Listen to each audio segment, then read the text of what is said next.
Hello, before we start, make sure to subscribe to this channel and hit the notification bell to receive updates when we upload new videos. Watch the video until the end to see the interior shots, exterior shots, and the full review.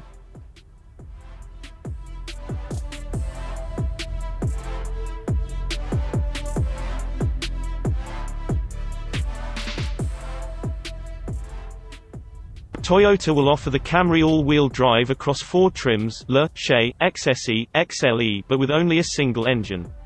Yes, like the Nissan Altima, the Camry all-wheel drive relies solely on its base engine, a 2.5-litre 4-cylinder that produces a modest 205 horsepower and 185 pound-feet of torque. In XSE guys, LE, XE, and XLE are down 3 points in each metric. The so-called dynamic force engine is neither dynamic nor forceful when asked to move 3,575 pounds of midsize sedan on roads a mile and a half above sea level. The oxygen-deprived engine is buzzy and unenjoyable at this altitude, and pushing it up 5 or 6% grades feels Sisyphean in its cruelty.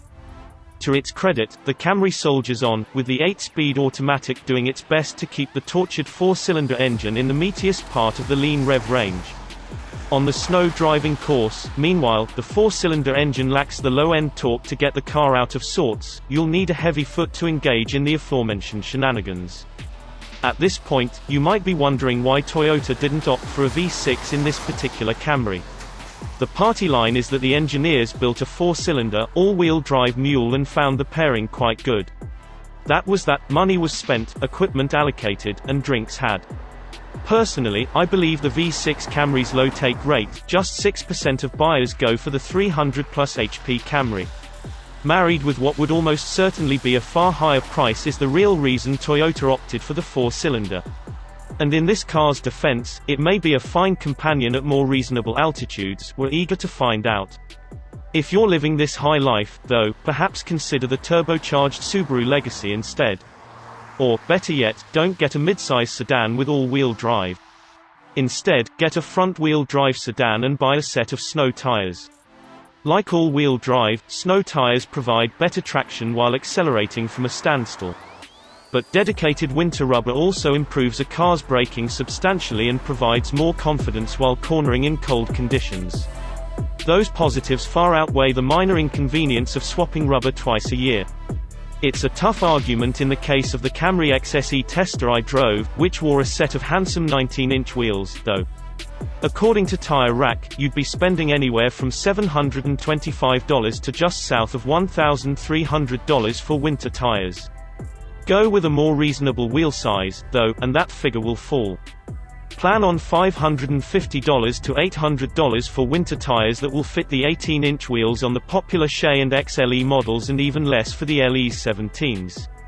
No matter how you slice it, those prices are less than the $1,500 premium Toyota is asking for all-wheel drive, even with 2 annual mountings thrown in, all while providing better performance in the wet and cold and giving customers their choice of engines. Your latest reminder that all-wheel drive isn't necessary to survive winter. Automakers do a great job of telling us what we need. The worst example is that we need all-wheel drive. All of us. The truth is, most of us don't, but automakers have convinced people that sending power to both axles is what magically makes a car competent in the snow. Hint, it isn't. Enter the Toyota Camry, a vehicle that certainly doesn't need an all-wheel drive system, but adds one for the 2020 model year nonetheless. And the all-wheel drive Camry is fine.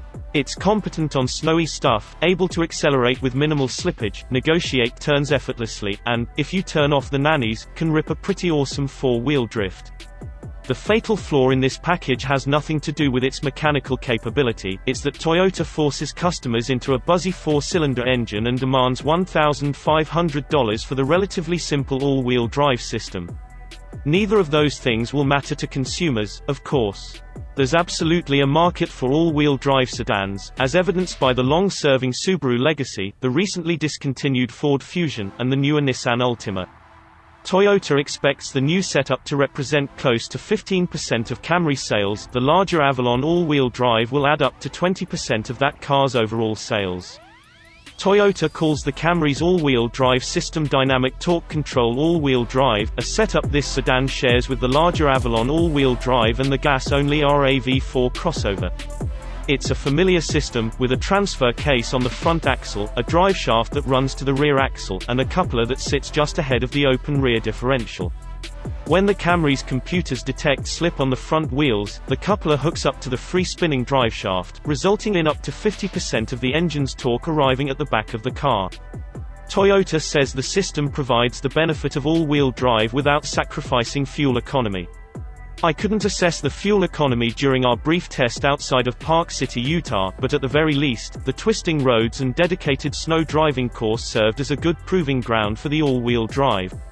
The Camry handled adeptly on the short, snowcross, with the all-wheel drive system stepping in as needed with minimal delay. Punch the throttle coming out of a corner, and the Camry zipped forward with little drama. Do the same with the traction and stability control off and there's considerably more drama. The Camry is anything but a handful when driven exuberantly, though, even with my testers all-season tires. Steer into the drift, keep steady throttle, and enjoy the relatively communicative feedback through the chassis as the weight transfers. The Camry will engage in some shenanigans if you prod it hard enough, and is a good amount of fun while doing so. It's harder to assess the system's value on dry roads, which is all the brilliantly sunny Utah day provided when we left the dedicated snow track. On some tighter, more aggressive turns, the Camry feels a little less prone to understeer, as it sends power to the rear wheels when needed. Admittedly, though, it's far more difficult to feel the all-wheel drive in action on dry pavement compared to the Camry in the snow.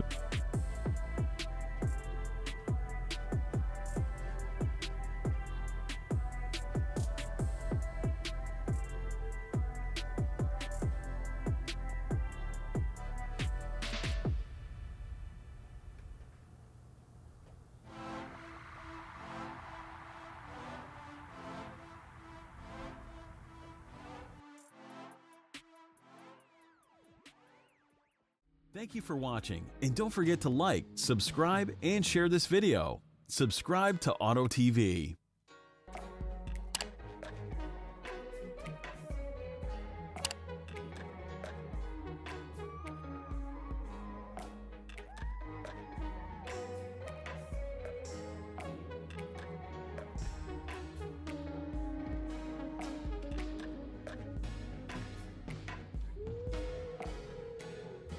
Thank you for watching, and don't forget to like, subscribe, and share this video. Subscribe to Auto TV.